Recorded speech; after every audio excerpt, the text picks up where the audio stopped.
Magandang araw mga kakabsat. Kami nga pala ay paalis ni Brother Husband at kami nga ay naglakad lamang hanggang doon sa kanto namin at sumakay ng jeep.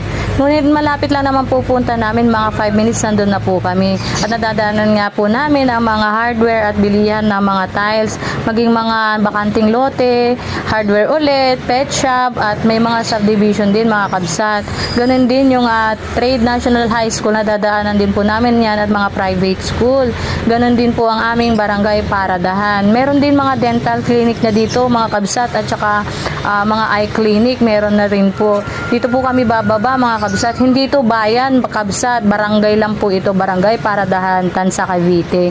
Ayan po, nadaanan namin yung prutasan, may mga burgeran, may Pure Mart, may Ukayan at meron ding Alpha Mart kabsat. Diyan po kami pupunta kasi po magwi-withdraw po si Brother Husband. Salamat sa Lord dahil advance po ang sahod niya ngayon. Sakto, wala na siyang pamasahe pa trabaho. At yan, meron ding mga Dali at Pure Gold na dito sa amin. At mag-grocery nga po kami saglit kasi wala na kaming sabon at mga personal na gagamitin.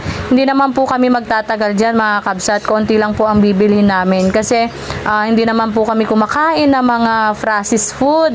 Hindi po kami kumakain ng longganisa or ng hotdogs or mga tusino. Hindi po kami kumakain noon mga kabsat.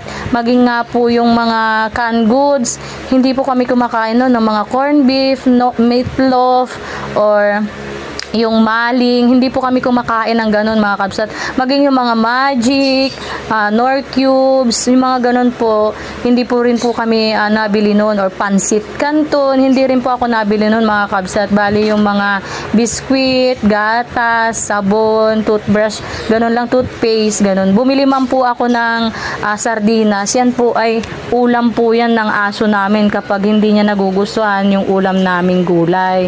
At ayan nga po, nung nakuha ko na yung mga gusto kong bilhin at yung talagang personal or lagi naming nagagamit sa loob ng bahay at yung mga paborito namin, pumila na rin po ako mga kabsat sa counter para makapagbayad kasi nagbabudget tayo mga kabsat. Sa hirap ng buhay, sa mahal ng bilihin, kailangan mo talagang i-budget kung anong merong ibinigay sa'yo ng Panginoon.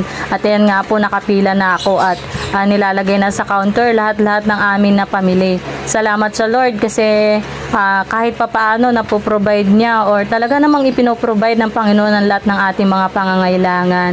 I'm very thankful sa ating Panginoon. At yan nga, yung cashier walang kasama, walang bagger. At yan nga po, bumili rin kami ng